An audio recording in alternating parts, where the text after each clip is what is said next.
Gordon was cross. "Why should Henry have a new shape?" he grumbled. "A shape good enough for me is good enough for him.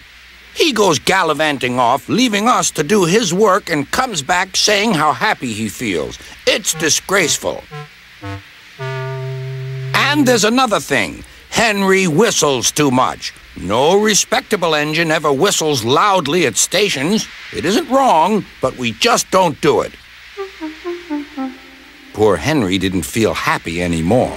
"Never mind," whispered Percy. "I'm glad you're home again. I like your whistling." "Goodbye, Henry," called Gordon. "We're glad to have you with us again, but remember what I said." Later, Henry stopped at Edward's station. "Hello, Henry," said Edward. "You look splendid. I was pleased to hear your happy whistle yesterday." "Thank you, Edward," smiled Henry. "Shh! Can you hear something?"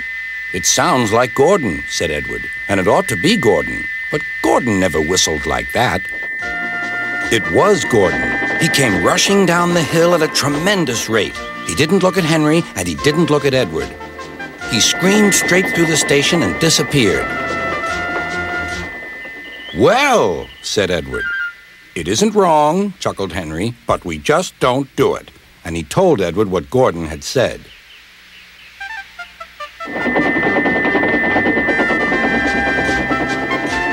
Meanwhile, Gordon screeched along the line. The noise was awful.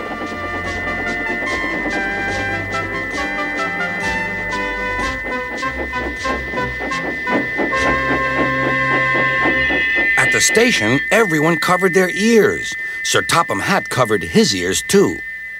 "Take him away," he bellowed, "and stop that noise." Gordon puffed sadly away, but he wouldn't stop whistling until two fitters climbed up and knocked his whistle valve in place. That night, Gordon slunk into the shed. He was glad it was empty.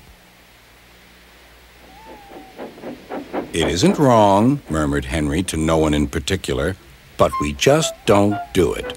No one mentioned whistles. Next morning, Henry was enjoying himself enormously. "I feel so well, I feel so well," he sang. "Trickety-trock, trickety-trock," hummed his coaches. Then he saw some boys on a bridge. "Beep, beep, hello," he whistled. "Oh," he called. The boys didn't wave and take his number. They thought it fun to drop stones on him instead. "They've broken our glass! They've broken our glass!" cried the coaches. The passengers weren't hurt, but they were cross. "Call the police." "No," said the driver. "Leave it to Henry and me." "What will you do?" they asked. "Can you keep a secret?" "Yes, yes." "Well then," said the driver, "Henry is going to sneeze at those boys."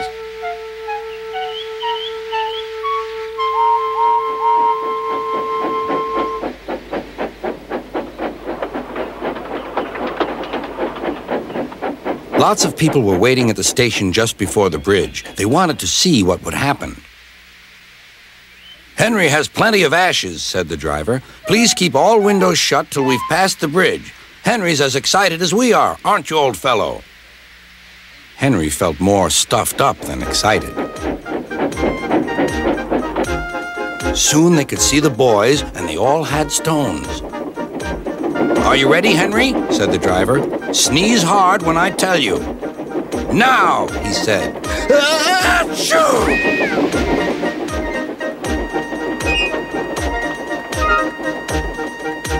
"Well done, Henry," laughed his driver.